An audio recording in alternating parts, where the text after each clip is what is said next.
Leader TV जे programme interview में हिकु भेरो ॿीहर भलेकार असांजूं ॻाल्हियूं जनाब डॉक्टर क़ासिम बुगी साहब सां जारी आहिनि।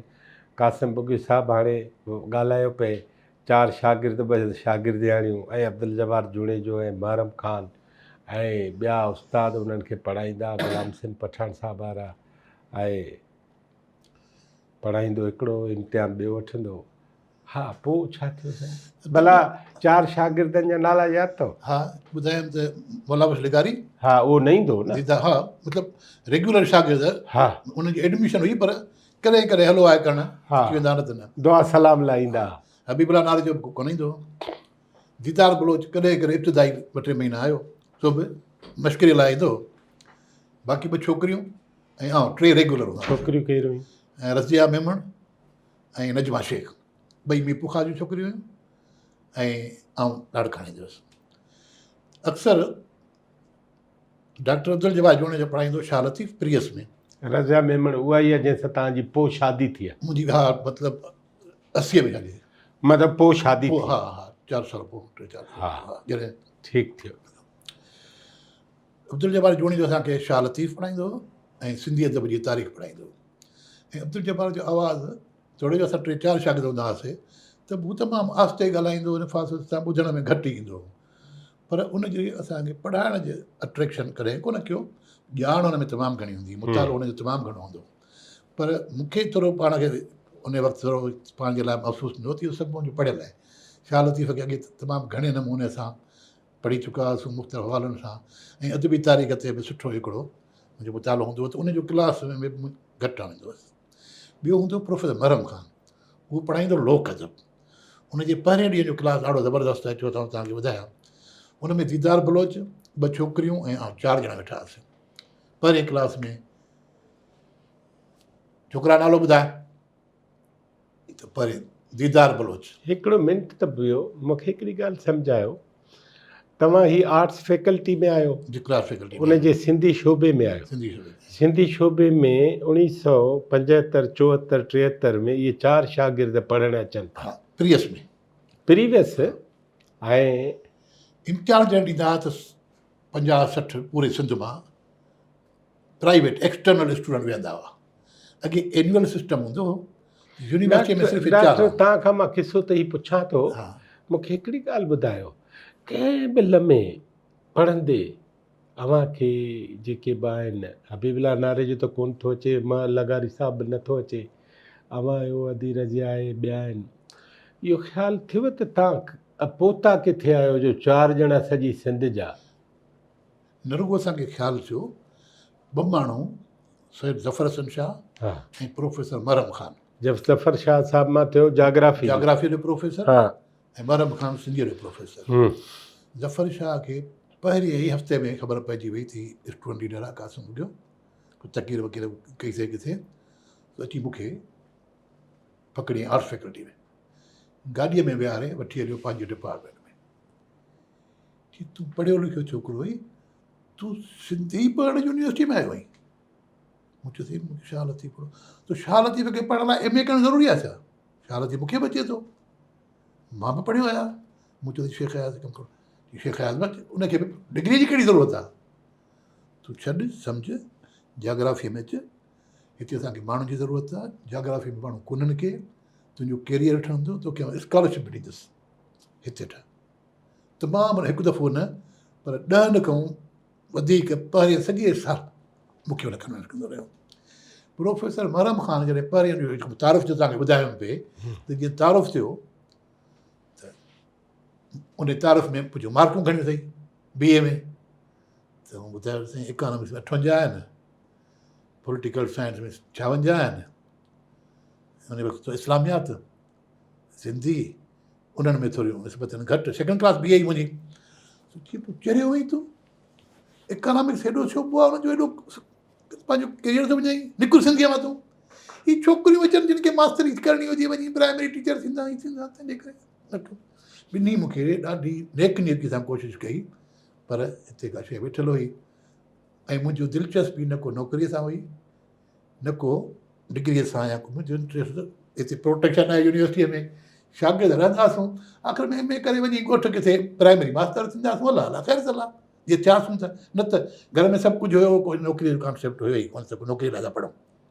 हाणे जॾहिं मरम ख़ान छोकिरियुनि खां पुछा कई त भई तूं बि ठीकु आहे छोकिरियुनि खां, दीदार बलोच खां पुछा कई दीदार बलोच तूं केरु, दीदार बलोच, कहिड़ो बलोच, मरी, मरी बलोच, ज़बरदस्त। मरम ख़ान सॼो क्लास मरनि ते वरितो, मरी कीअं आया, किथां आया, मरनि जो ई सॼो। जॾहिं हुन क्लास कयो पूरो तॾहिं चई थी माफ़ु कजांइ, मूं ग़लतीअ में चयो, मां शलगरी बलोच आहियां। अहिड़े क़िस्म असांजा क्लास थींदा हुआ, दीदार बलोच हिकु दफ़ो। ॿियो दफ़ो अली नवाज़ जतई, उहो बि शाह लतीफ़ ऐं रूहानी राज़ पढ़ाईंदो। सो शुरू थियो शाह लतीफ़ मारो ई मरो ई सॼो अधु कलाक खनि थियो। चई साईं ॻाल्हि त ॿुधिजो जतोई साहिबु, अॼु जे शाह लतीफ़ हुजे हा ऐं तव्हांखे इहो लेक्चर ईअं ॾींदे ॿुधे हा पंहिंजी शाइरीअ जे बारे में, जो केरु थो चए, दीदार बलोच, दीदार शलगरी साहब, दीदार मरी शलगरी, दीदार बलोच जेको असल में शलगरी बलोच, मरी शलगरी। चई त अॼु उहो दीदार ॾाढो मतिलबु सिंधी अदब मौसीक़ी ऐं शाह जे हवाले सां ॾाढी मोहबत रखंदड़ ऐं काफ़ी पढ़ियल लिखियल ऐं मौसीक़ी जी बि सम्झ हूंदी हुअसि, अॻिते पोइ वधियो शाइरीअ जो बि न, पोइ त वकील थियो पर हुनखे पंहिंजी स्टूडेंट लाइफ में स्टूडेंट लीडर हुआ न। दीदार इहो हुयो किथां जो, मीरपुर ख़ास जो, मीरपुर ख़ास जो दीदार।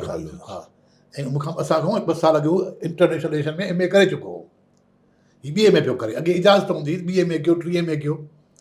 दीदार आहे हया न गुज़ारियो आहे, 8-10 साल थिया अथसि, पर आख़िरी मुलाक़ातूं सॼियूं आहिनि हुन सां। ख़ैर सो चई साईं अॼु उहो हुजे हा शाह लतीफ़ जहिड़ो ऐं तव्हांखे पंहिंजी शाइरीअ जी ईअं करे ॿुधे हा त ॿियो त कुझु कोन थिए हा। हीअ छोकिरियूं अधूरियूं त ॾिज में भॼी वञनि हा, या वरी ऐं हीउ कासिम बुगियो बि हिमत कोन्हे, हीउ ॿाहिरों करे दर बंदि, मां तव्हांखे ॿाहिरि खां झले वठां ऐं शाह लतीफ़ तंबूरे सां कुटे हा तव्हांखे, जी तव्हांजी अहिड़ी ॿुधे हा त कासिम ॿाहिरों दर बंदि करे हा ऐं पोइ शाह लतीफ़ तव्हांखे कुटे हा। अहिड़ी त ईअं त ईअं उहो ॾींहुं वरी ॾींहुं दीदार क्लास में आयो ई कोन, आयो न या कढियोसि, न न न उन उहो त स्टूडेंट लीडरशिप कंटिन्यू करण जे लाइ हूंदा जेसि ताईं किथे लॻनि नौकिरियूं लॻनि, अदरवाइज़ सियासत जो इहा तव्हांजी पॉलिटिकल इंटर्नशिप पई हली। एग्ज़ैक्टली ईअं सम्झो त यूनिवर्सिटी उन वक़्तु यानी जेके इहे शागिर्द हूंदा हुआ, बस पंहिंजो हिकिड़ो यूनिवर्सिटी में इहा वॾी ॻाल्हि आहे न, यूनिवर्सिटी में शागिर्द हुजणु, दाख़िलाऊं वठणु, ऐं तव्हां यकीन न कंदो मूं जॾहिं दाख़िला वरिती त मूं हिकिड़ो पैसो बि यूनिवर्सिटी में कोन ॾिनो, न को फीअ जो न को एडमिशन जो, न हॉस्टल जो, न हॉस्टल जो, मोला बख़्श गॾु हो न तव्हां, मोला बख़्श जे करे। पोइ जॾहिं मां MA जो इम्तिहान ॾिनो त रिज़ल्ट विथेल्ड कयूं त पैसा सभु ॾे त पोइ मूंखां वरी सभु पैसा वरितऊं, जेके पैसा हुआ पहिरियां मोला बख़्श मूं ॾेई छॾी आहे फ़ी, पर बहरहाल पोइ जेको न बहरहाल तव्हां ड्यूज़ भरिया उहे, हा ड्यूज़ भरे, पोइ तव्हां MA करे पोइ छा कयो? न न टियों उस्तादु जेको हो उनजे लाइ आम तौरु इहो हूंदो त ग़ुलाम हुसैन पठान, उहो उर्जन पसंद सां घणो वेझो हूंदो, सरदार अली शाह ऐं रशीद बाला शाहरीअ जो, उनजी स्पेशलाइज़ेशन हूंदी नावल ते। सो नावल पढ़ाईंदो जंहिंमें ॻोल्हे ॻोल्हे खलीक बुराईअ जा नावल कढी, छोकिरियूं हुजूं त उन्हनि खे राजा ॾाहर जे ख़िलाफ़ु, हिंदुनि जे ख़िलाफ़ु ॿुधाईंदो। जॾहिं क्लास में पहुचंदो हुउसि छोकिरी ॿुधाईंदो मौज़ू मटाए छॾींदो आहे, चई तूं अची त हू ॻाल्हि ई उहा कोन थो करे असांखे थो पढ़ाए, यानी ईअं असांजो क्लास थींदो हो त ॾिसी असांखे उहे पंहिंजा मौज़ू मटाए छॾींदा हुआ, यानी शागिर्दनि जो। हिकिड़ो पुराणो वाक़ियो बि यादि आहे, सिंधी ॿोलीअ जे ख़िलाफ़ु की जमात इस्लामी वारनि पंफलेट, सिंधी किताबनि ऐं ॿोलीअ जे ख़िलाफ़ु जमात जे माण्हुनि कुझु पंफलेट विराया। सो हिकिड़े ॾींहुं पोस्ट में उहे पंफलेट डॉक्टर ग़ुलाम हुसैन पठान ॾे आया त हीअ विराइजा, ख़त बि आयो हुननि जो। उहो पोस्ट पकिड़े वरिती मदद अली सिंधी, कीअं ख़बर पई त लिफ़ाफ़ो आयो आहे, हुननि खे अलाए किथां कंहिं ॿुधायो, अची डिपार्टमेंट में खोलियूं त पंफलेट निकिरी पिया। पोइ ग़ुलाम हुसैन पठान जी गिचीअ खां वठी काफ़ी तकलीफ़ आहे ॿार ॾिनो, माना त उन वक़्तु उस्तादनि में बि हूंदी हुई रिएक्शनरी ऐं प्रोग्रेसिव ऐं कंज़र्वेटिव, शागिर्द मार कुट कंदा हा। हा इन मदद अली सिंधीअ खे पंहिंजो यादि हूंदो, यादि विचारियोमांसि पर इहो असां खां अॻु जो वाक़ियो आहे, आउं हुन वटि स्टूडेंट कोन हुअसि। तव्हांजो पढ़ियल हो वियो यूनिवर्सिटी में त तव्हांजो असरु तव्हांजे पढ़ाईअ जो ॿियनि ते पियो GSN में? मुंहिंजो असरु आउं सम्झां थो पियो, छाकाणि जॾहिं मूंखे तक़ीर कराईंदा हुआ कंहिं बि जलसे में ईअं, त मूंखे हिकिड़े पढ़ियल लिखियल छोकिरे तौरु सुञाणप कई वेंदी हुई। ऐं इवन एजेंसीअ वारा बि जॾहिं रिपोर्टूं कंदा हुन में DIB हूंदी इहो ॿियो, यकीन ॼाण जो मूंखां अची पुछंदा त तूं छा चयो असांखे सम्झ में कोन आयो। न आहे। जॾहिं मुंहिंजी तक़ीर तक़रीबन अदबी इल्मी हवाले सां हूंदी, पोइ वरी जेको मां चवंदो हुओ मां उहे लिखंदा रिपोर्ट कंदा हुआ। इहो मूंखे चङी तरह ख़बर आहे। ऐं शागिर्द जेको अनाउंस कंदो हो त जॾहिं सॾींदो हो त मूंखे हिकिड़े पढ़े लिखे छोकिरे तौरु सुञातो वेंदो हो। ऐं उन में पोइ असांजो जेको सर्कल बि ईअं ई ठहियो, हिम्मत अली पिताफ़ी, ज़मीर लाड़क, अख़्तर काके पोटरो, ठीकु आहे न। हा, मौला बख़्श निस्बतनि ॿियनि जे मुक़ाबले में घटि पढ़ंदो हो, उनजो प्रैक्टिकल पॉलिटिक्स में वधीक हूंदो हो। पोइ तव्हांजो मर्कज़ी जॉइंट सेक्रेटरी हो त वेंदा हो सॼी सिंध में? पोइ वरी पोइ छो न हिकिड़ो वक़्तु आयो जंहिंमें सदर साहिबु इस्तीफ़ा ॾिनी, जनरल सेक्रेटरी इस्तीफ़ा ॾिनी। सदर केरु? इस्माइल वसाण। इस्तीफ़ा ॾिनी या लाथोसि? न, इस्तीफ़ा ॾिनी। हिन वाक़े खां पोइ? न वाक़ियो अॻु थी चुको हो। हा, वाक़ियो अॻु थी वियो। हीअ असां ॻाल्हि पिया कयूं 74 75 जी। हा, ठीकु आहे न। पर तव्हां 73 में जो त इस्माइल वसाण जे हिन वाक़े खां पोइ हा, तव्हां हुनखे एवार्ड तौरु वरी सदर कयो? ॾिसो 74 वारी कन्वेंशन में हा, उहो सदर थियो। ठीकु थियो। ऐं जनरल सेक्रेटरी जो ॿुधायो तव्हांखे शाहीन, उनखे छॾियो। हा। हाणे तव्हांजो मर्कज़ी जॉइंट सेक्रेटरी हो जूनियर, त तव्हां सिंध सॼी में वेंदा हुआ या उते ई हुआ? इहा ई ॻाल्हि ॿुधायां पियो तव्हांखे। त हाणे छा थियो त इस्माइल वसाण इस्तीफ़ा ॾिनी, सदर थियण खां 2-3 महीननि खां पोइ इस्तीफ़ा ॾिनई। नायब सदर थी वियो सदर। ठीकु थियो। ठीकु आहे। ज़फ़रुल्लाह शाहीन बि इस्तीफ़ा ॾिनी। छो ॾिनी हो? पंहिंजूं ज़ातियूं मजबूरियूं, बसि कन्वेंशन में त हा खणी कयूं। न, पर हूअं तव्हांजे ख़्याल में? शाह मोहम्मद शाह अलॻि पंहिंजो सर्कल पियो ठाहिणु चाहे, यानी मथी लेवल जेका शासन करणु पियो चाहे तंहिंजे हिननि खे शाह मोहम्मद शाह पंहिंजे धड़े खे चयो त तव्हां निकिरो ॿाहिरि निकिरी अचो त को ॿियो कमु कंदासीं। छो त हाणे student politics, Shah Mohammad Shah student कोन रहियो, इस्माइल वसाण बि स्टूडेंट कोन हो, रस्ट्रिकेट थी चुको हो, त उन ते पोइ ज़फ़र शाहीन बि स्टूडेंट कोन हो। त इहो हिकिड़े वक़्तु फ़ैसिलो थियो त स्टूडेंट्स खे स्टूडेंट्स पॉलिटिक्स करणु ॾियो, हितां मास ठाहियो वञे। ज़िमनी सुवाल थो पुछां, जीअं सिंध ताक़तवर तरीन उनजो जेको प्लेटफॉर्म हो उहो यूनिवर्सिटी ऑफ सिंध हो, ताक़तवर तरीन। बिल्कुलु ईअं असांखे ज़ाती ख़बर। हा, ठीकु आहे। यूसुफ जखराणी, शाह मोहम्मद शाह, सभु कुझु सभु कुझु। हा।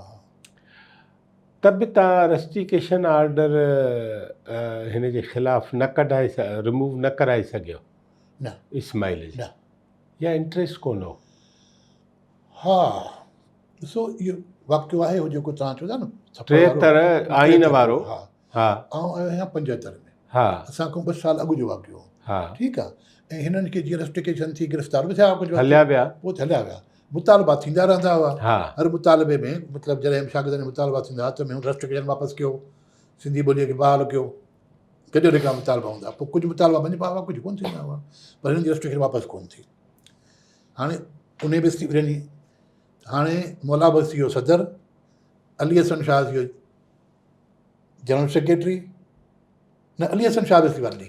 अली हसन हो जॉइंट सेक्रेटरी न? उहो हुयो जॉइंट सेक्रेटरी। सीनियर। उन बि इस्तीफ़ा ॾिनी। तव्हां सीनियर थी वियो? हाणे आउं सीनियर थी जनरल सेक्रेटरी थी वियुसि। अच्छा, छो त आगा साहब बि वियो ऐं हू बि वियो, ॿई उहिदा ख़ाली थिया त तव्हां मथे चढ़ी आयो। असां सिंध में हिकु दफ़ो न पर तमामु वॾा दौरा कया, तमामु घणा दौरा कया। काॾे काॾे वेंदा हुआ? ठट्टो, जेकवाबाद, खैरपुर, नंढा शहर नरगो वेंदा हुआसीं। तंज़ीम साज़ी नए सिरे सां कई। गुलमन जखराणीअ खे जेकवाबाद जो सदर असां कयो। अच्छा। ठट्टे में ख़ुश्क खे सदर असां हुनखे जेको वर्कर हुआ कमु कंदा हुआ। मक़बूल ख़ुश्क न, गुलाम नबी ख़ुश्क डॉक्टर। अञा बि को ॿियो को नालो खणो, ख़ुश्क आहे पर मूंखे ज़हन में जेको अचे ख़ुश्क हो। ऐं शबीर लाखे खे नौशहरे में? न, हैदराबाद जो सदर, उहो मुस्लिम कॉलेज में पढ़ंदो हो। हा, पर हुयो नौशहरे जो। हा, पर हैदराबाद शहर जो सदर कयोसीं। हा, नौशहरे जो गुज़ारे वियो आहे। हा, अमेरिका वियो हुयो। पोइ हा, उहो सदर थियण तयारु न पियो थिए। पाड़ू हूंदो हो इंटरनेशन में या कंहिंमें कंदो हो। उनखे जॾहिं असां कन्वेंट कयो चयो यार ॻाल्हि ॿुधो, सुभाणे जॾहिं मुल्क आज़ादु थींदो त पोइ तव्हांजी वज़ारत ख़ारजा केरु संभालींदो? वाह वाह। तंहिंजे करे मूंखे छॾियो मां पढ़ां। फॉरेन अफेयर्स जो अकुल त हुजे हा, न। त भई जेको पर ॾिठो उनखे सदर थियो। पोइ यूनियन जूं इलेक्शनूं, घणा ई मामला, ऐं वेंदे जॾहिं नई तनज़ीम साज़ी थी वई, असां वेगन करे वेंदा हुआसीं सॼे शहर में कईसीं। पोइ कन्वेंशन कोठायोसीं तव्हां इक़बाल तरीन ॾिठो? खोड़ दफ़ा। न न साथी दोस्ती सियासी स्टूडेंट लीडर कोन ॾिठो। न। मदद अली? मदद सिंधीअ खे एज़ ए स्टूडेंट लीडर कोन ॾिठो। हा हूअं दोस्ती हुई मुंहिंजी ठीकु। अॻिते कदम में हा ठीकु। जे हवाले सां मुंहिंजी हूंदी हुई। हा। पर मदद अली जो असरु केतिरो उन दौर में? I can't say. न। मदद was non as a writer. अच्छा। ऐं ॿियो हैदराबाद में घर हुजण जे करे हा। फैसिलेटर ओताक सॼी हुनजी उतां आश्रम हलंदो हुयो। वालिद हा वालिदा हुनजी। असां वञी हिते आश्रम में रहंदा हुआसीं, वेंदा हुआसीं, ॾुखे सुखे वक़्तु मानी खाईंदा हुआसीं। कॾहिं हुनखे सिनेमा हूंदी, कॾहिं फिल्म बि ॾेखारींदा हुआ मुफ़्त में असांखे।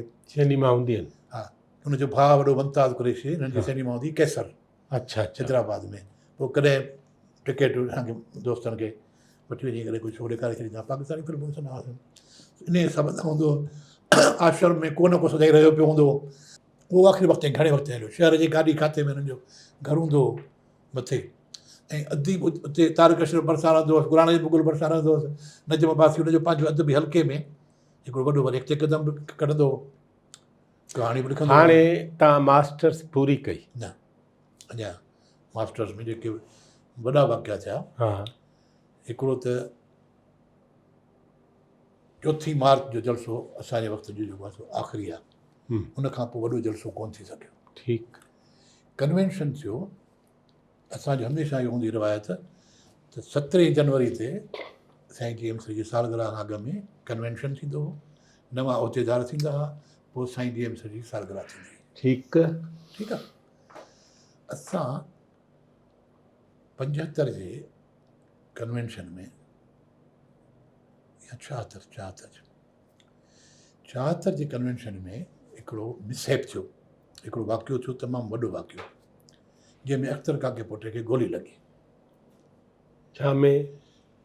न न जहिड़ो छा में थियो? पेट में। जहिड़ो ईअं थियो त एनुअल कन्वेंशन हुजे, चूंडूं पियूं थियनि, ऐं इलेक्शन कमीशन जो चेयरमैन हुजां, यानी मुंहिंजी नज़रदारीअ में सरबराहीअ में हाणे इलेक्शन पई थिए। उते थी थिए यूनिवर्सिटी मेन सॼे सिंध जी जिसाफ मर्कज़ जी। मर्कज़ी जेको हींअर शेख ऑडिटोरियम आहे, उन वक़्तु इहो हूंदो आर्ट्स फैकल्टी ऑडिटोरियम।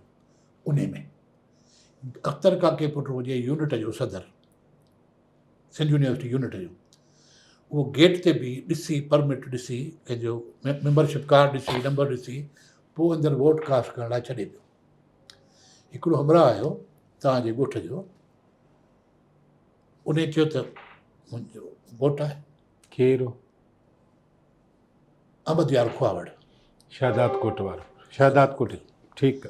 उहो हुयो टंडेजाम जी यूनियन जो प्रेसिडेंट रहियो। यूनिट उतां जो GS जो न हो। ओके। यूनियन जो GS जो मेंबर कोन हो। उहो आयो त मां GS जो अहम वोट ॾियणु ॾियो। उन ते अख्तर काके पोइ हुनखे रोकियो, चई लिखाए अचु। हू वियो वरी कमर राजपर खां वञी लिखाए आयो। जेका अख्तर बि कोन क़बूल कई त अख्तर खे हुनखे उहिदो ई कोन्हे कमर राजपर वणाणे, त मेंबरशिप रसीद ॾेखारियईं खे, मूंखे ॾेखारियऊं, असां बि चेक कयो। उन ते हुन गोड़ करे अख्तर काके पोइ गेट ते बीठो त पिस्टल कढी करे हयईंसि।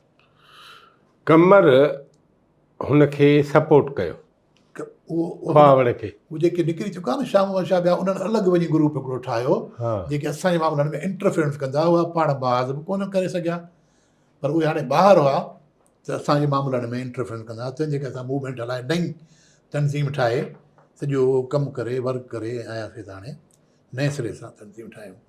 अख्तर खे लॻी गोली, कन्वेंशन थी वियो ख़तमु।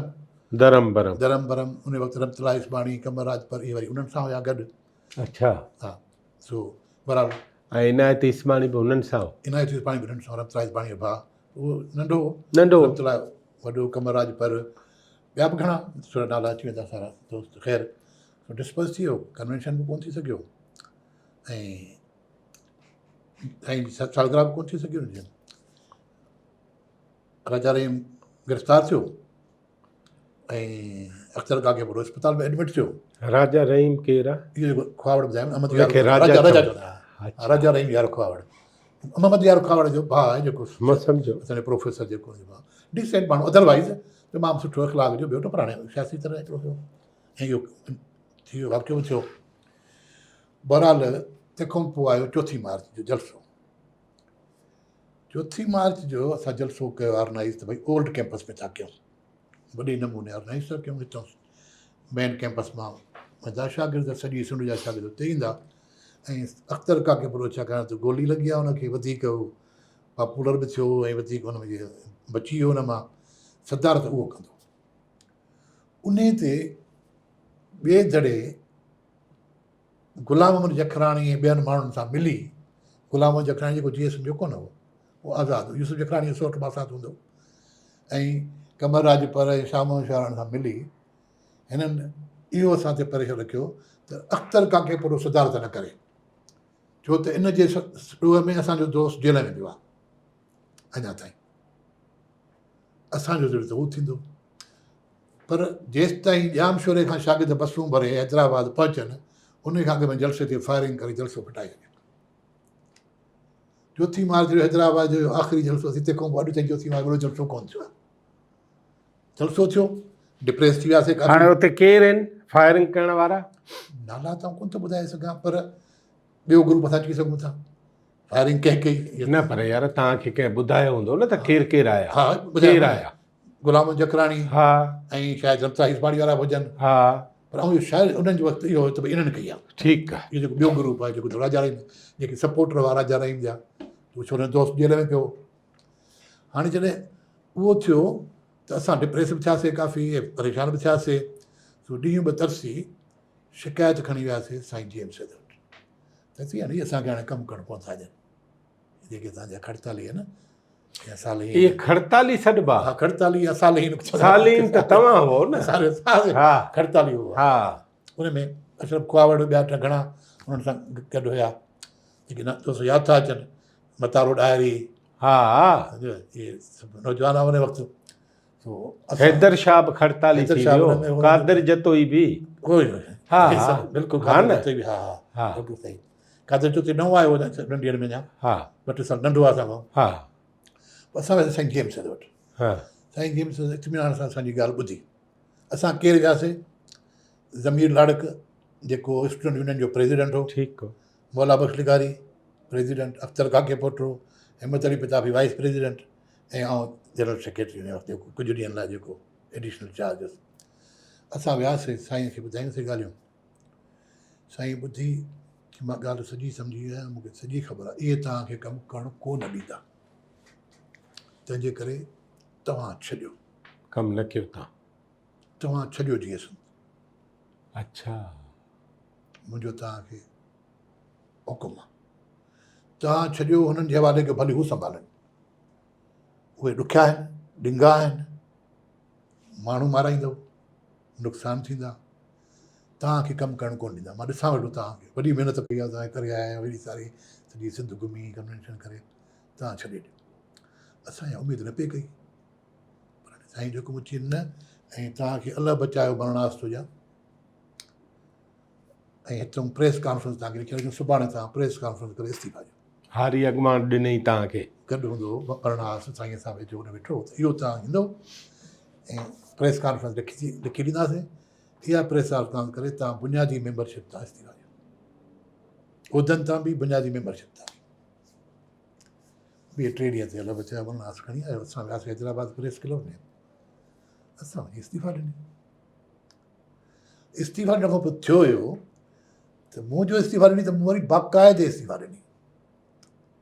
ॿिया दोस्त कंहिं न कंहिं नमूने ॻंढियल रहिया, मुला बख्श बि ॻंढियल रहियो, हिम्मत पिताफ़ी, ज़मीर लाड़क, जेसिताईं यूनिवर्सिटी में हुयो हू रहिया।